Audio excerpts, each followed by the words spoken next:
7h05, la question santé d'Europe 1, Thomas Soto.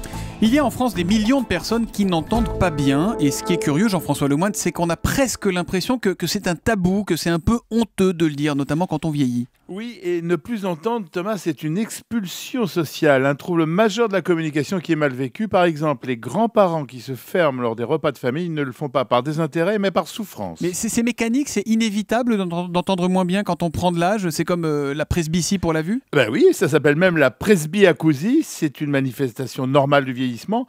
Personne n'imaginerait, dès que sa vision change, ne pas avoir recours à des lunettes. Pourtant, malgré de nombreuses campagnes de publicité, le marché des prothèses auditives tarde à décoller. 15% seulement de ces sourds de la soixantaine osent franchir le pas. Il faut dire qu'elles ont une très très mauvaise réputation, ces prothèses auditives. D'ailleurs, on se souvient que lorsque Jacques Chirac était chef de l'État, il fallait absolument essayer de cacher le fait qu'il en portait. Oui, parmi ces critiques, la moins avouée, c'est la ringardise. Même si le sonotone est loin, la prothèse auditive, remarquez qu'on ne dit jamais prothèse visuelle pour les lunettes. Et c'est en effet assimilé au grand âge. Et vous avez raison, un exemple comme celui de Jacques Chirac n'a pas aidé à la popularisation d'appareils qui traînent aussi la réputation quand même d'une efficacité médiocre. Alors que Bill Clinton en porte depuis des années.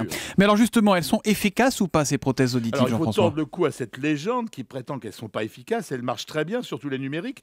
Elles sont mal acceptées en fait pour une raison simple. Alors qu'on peut fermer les yeux pour ne pas voir, il est impossible de ne pas entendre.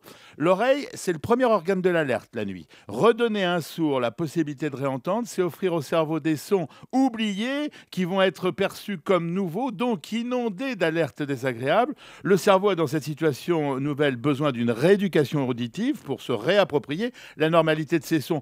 On dirait, pour comparer, Thomas, avec les lunettes qu'on les enlève s'il y a de la buée en permanence, et bien là c'est une espèce de buée auditive qui ne disparaît hélas qu'en enlevant les prothèses. Oui, évidemment. Et puis il y a un vrai problème avec ces prothèses, docteur, c'est leur coût. Elles sont bien souvent complètement hors de prix. Ça, c'est la vraie critique parfaitement justifiée. Alors que l'assurance maladie ne rembourse que 150 €, il faut compter 1000 à 1200 € par oreille. Mais on peut aussi le rapporter aussi à la durée de vie de ces appareils. Ça représente un investissement d'1 € par oreille et par jour.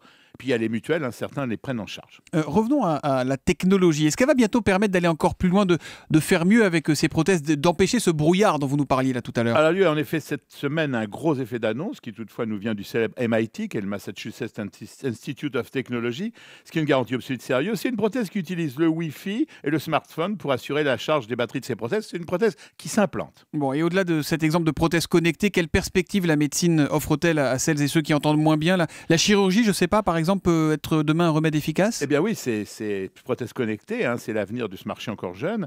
On va les mettre en place chirurgicalement au niveau de l'oreille moyenne. C'est formidable, même si on dispose actuellement que de prototypes un peu chers de l'ordre de 20 000 €. Mais c'est une bonne nouvelle parce qu'aujourd'hui, franchement Thomas, myope ou presbyte comme une taupe qui supporterait de rester sans lunettes plus d'1 heure, eh bien dans quelques années, pour les oreilles, ça sera aussi simple que pour les lunettes. Voilà, puis c'est comme pour les yeux, il faut les faire tester ces oreilles. Merci beaucoup, docteur Lemoine. La question santé revient demain à 7h-5 sur Europe 1. Bonne journée. À demain.